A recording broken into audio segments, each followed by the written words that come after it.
எல்லார் வீட்டு கிச்சன்லேயும் கண்டிப்பாக இந்த ஒரு பொடி இருக்கும். ஒன்றுமே இல்லைங்க, இட்லி பொடி தான். எல்லாருக்குமே கண்டிப்பாக ஒரு பிடிச்ச ஒரு ரெசிபினா இந்த பொடி இட்லி பொடி தோசை தான். ஸோ அதை ரொம்ப சிம்பிளாக நம்ம வீட்டு கிச்சன் திங்ஸை வச்சு எப்படி பண்ணுறதுன்னு பார்த்துடலாம். நான் இன்றைக்கி 1 கப் உளுந்து எடுத்திருக்கேன். ஸோ 1 கப் உளுந்தை தனியாக நல்லா இந்த மாதிரி பொன்னிறமாக வறுத்து ஒரு தட்டில் போட்டு ஆற வச்சுக்கலாம். இட்லி பொடி ரெசிபிக்கு தனித்தனியாக தான் வறுக்கணும், அதுதான் நல்லாயிருக்கும். ஸோ 1 கப் உளுந்துக்கு 3/4 கப் கடலைப்பருப்பு எடுத்திருக்கீங்க. இது உண்மையிலே நல்லாயிருக்கும் இந்த காம்பினேஷனே.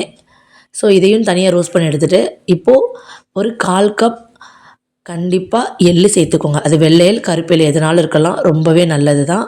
ஸோ இது எல்லாமே தனித்தனியாக ரோஸ்ட் பண்ணி எடுத்தாச்சு. எள்ளு பொரியிற சவுண்டு கேட்கும், அதுவே கரெக்டான பதமாக இருக்கும். இப்போது ஒரு கைப்பிடி அளவுக்கு குட்டி குட்டியாக ரசப்பூடு இருக்கும் பார்த்திங்களா, அதையும் நல்லா தோலோடு வறுத்து எடுத்துக்கலாம், ஈரப்பதம் போயிடும். நான் வந்து வீட்டில் இருக்க பொருளை வச்சே பண்ணுறதுனால கொஞ்சமாக கருவேப்பிலையும் ஒரு 4-5 வரமிளகாவும் போட்டிருக்கேன். ஸோ இதை நல்லா ரோஸ்ட் பண்ணி இதையும் நம்ம ஆற வச்சுக்கலாம். இப்போ இந்த மாதிரி பார்த்தீங்களா, இப்போ பதம் ரெடி. நல்லா ஆறுனதுக்கப்புறம் உங்கள் வீட்டு மிக்ஸி ஜார்லேயே சேர்த்து எடுத்துக்கலாங்க.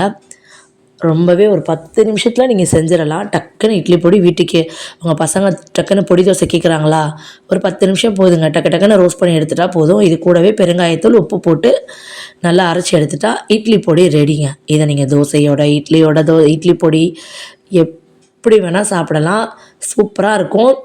வெளியே வைக்கலாம், ஃப்ரிட்ஜில் வைக்க தேவையே இல்லை. கைப்படாமல் நல்லா இந்த மாதிரி ஏர்டைட் பாக்ஸில் க்ளோஸ் பண்ணி வச்சிட்டிங்கன்னா நல்லா கெட்டே போகாது. 1 மாதம்னாலும் சூப்பராக இருக்கும். இந்த ரெசிபி பிடிச்சிருந்தால் மறக்காமல் சப்போர்ட் பண்ணி சப்ஸ்கிரைப் பண்ணுங்கள். என்ன ஃப்ரெண்ட்ஸ், சாப்பிட்லாமா?